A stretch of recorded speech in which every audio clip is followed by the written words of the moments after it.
Hai teman-teman, welcome back to my channel. Pada hari ini saya akan membagikan tips dan berbagi pengalaman saya selama mengikuti kegiatan CPNS tahun 2018. Pada saat itu hal yang harus kita lakukan yaitu kita memilih kementerian yang sesuai dengan kebutuhan kita. Pada saat itu, apa yang kita butuhkan dan apa konsekuensi yang akan kita pilih. Yang pertama, jika kita memilih sebuah lowongan kerja yang ada di instansi rumah sakit, terutama instansi pemerintah daerah, kita harus tahu konsekuensinya, apakah kita nanti kerja shift atau nanti kita bagaimana nanti dengan sistem kerjanya.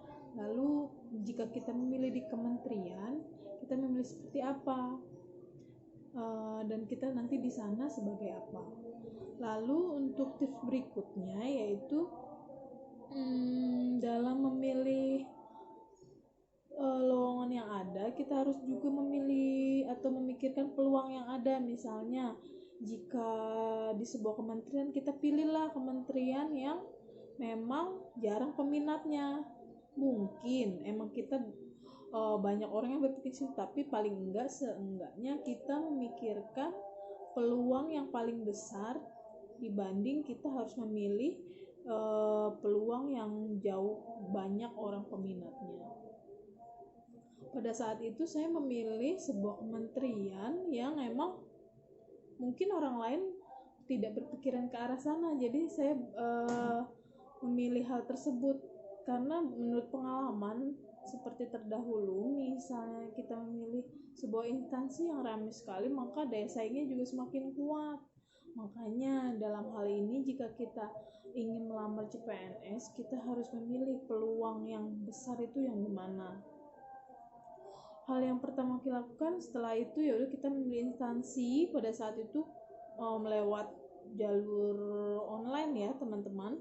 Di situ kita mendaftar secara online sesuai dengan ketentuan yang berlaku. Jangan sampai nanti file yang kita upload itu tidak mendukung atau gagal.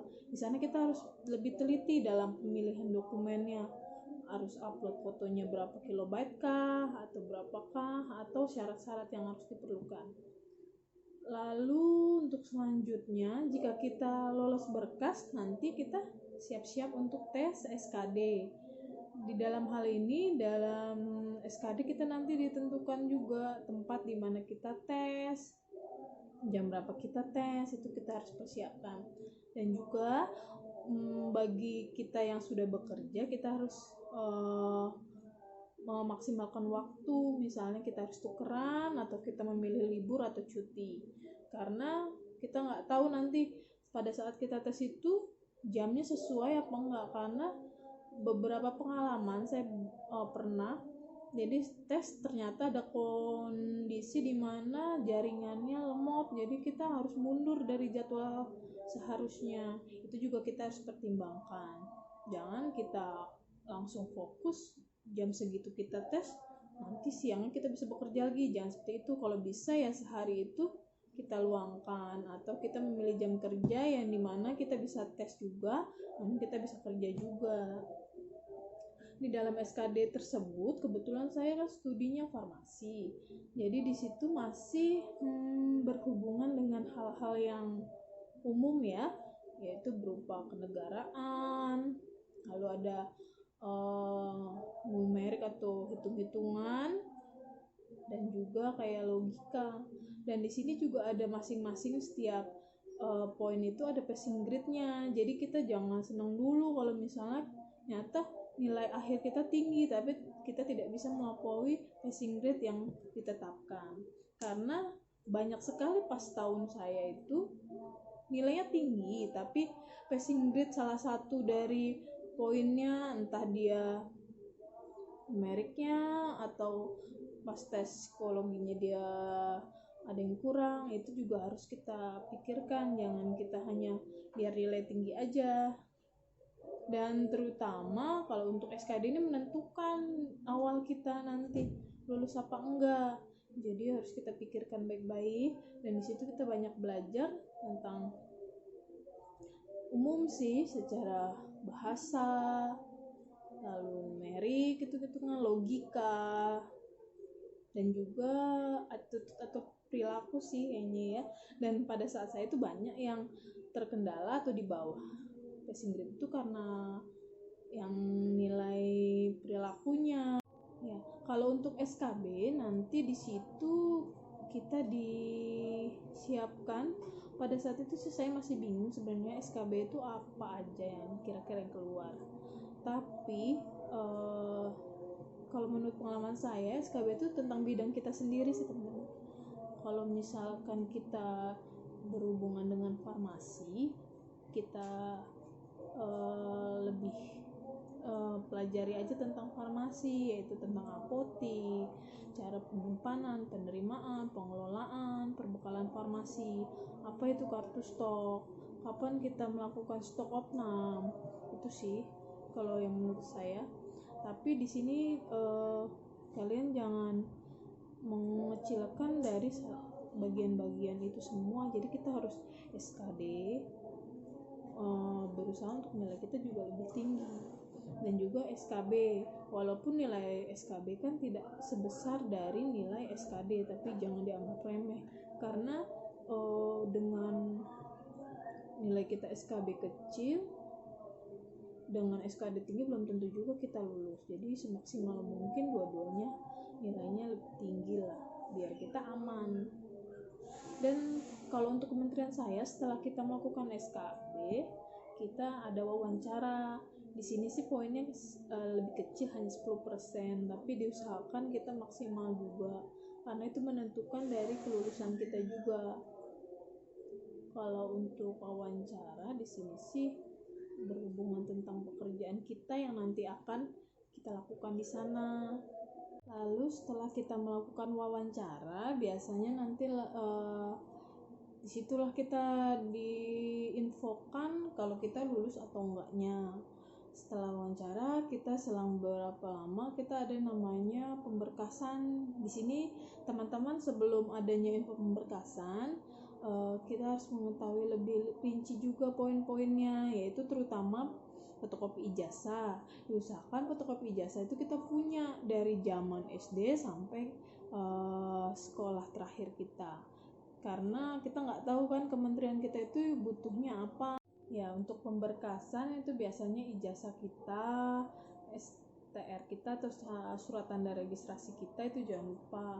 Dan surat-surat lainnya, terutama kayak ban PT atau yang lainnya, itu juga kita siapkan, walaupun nanti kedepannya kita nggak tahu sih itu bakal dibutuhin apa nggak, tapi lebih baik kita siapkan, karena untuk mengumpulkan hal tersebut kita kan butuh waktu, terutama bagi yang di daerah. Kan kita harus pulang dulu ke daerah untuk mengambil dan legalisir apapun, ijazah kayak STR atau apapun.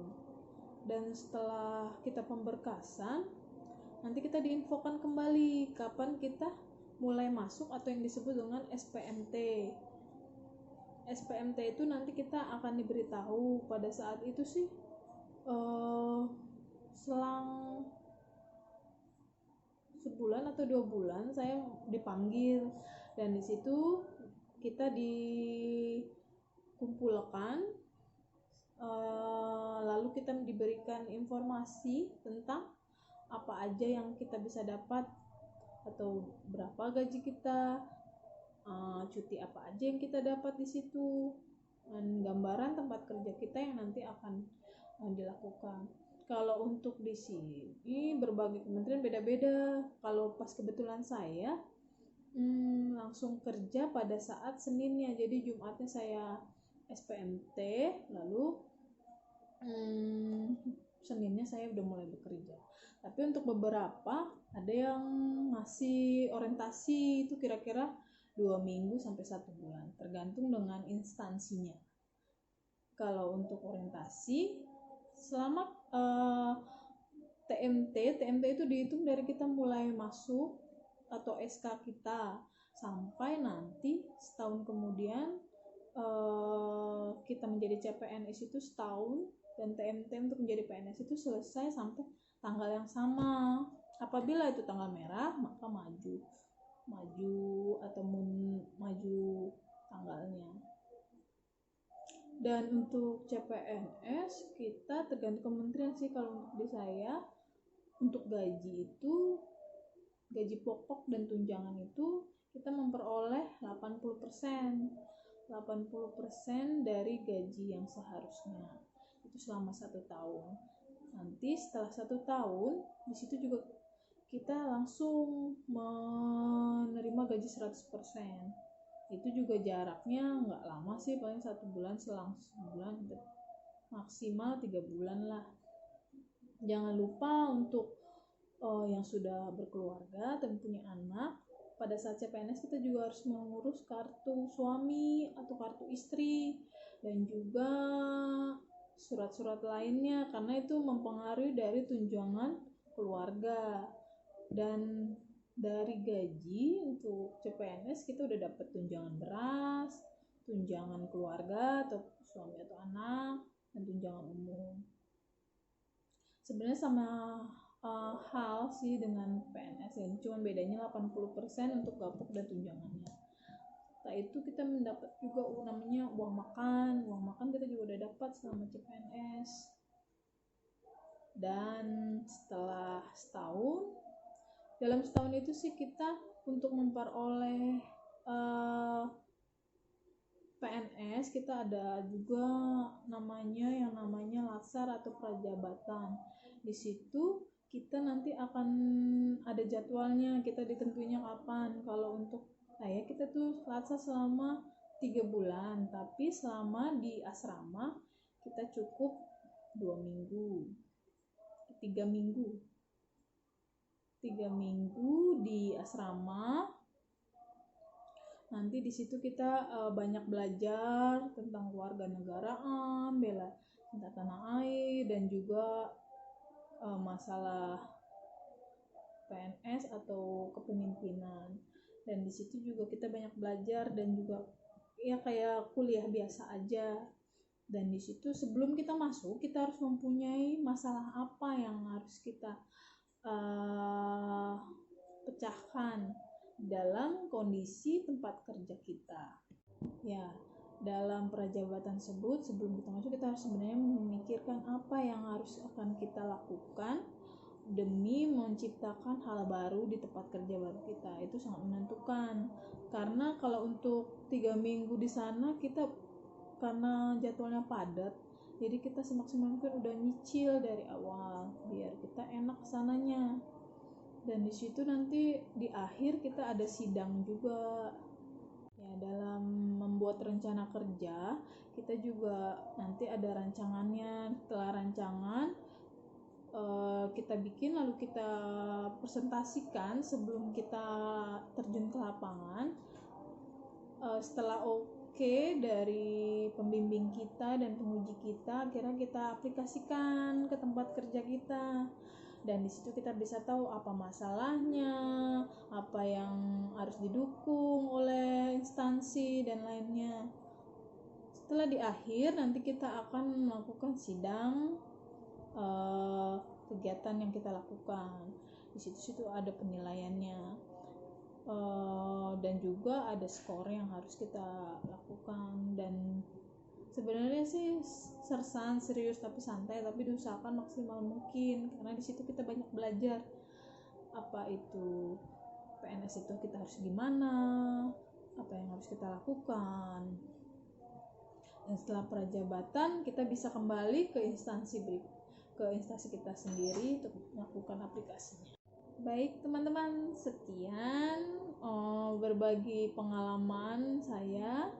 Mudah-mudahan bermanfaat, dan jangan lupa subscribe, komen, and like agar saya rajin mengupload videonya. Dadah.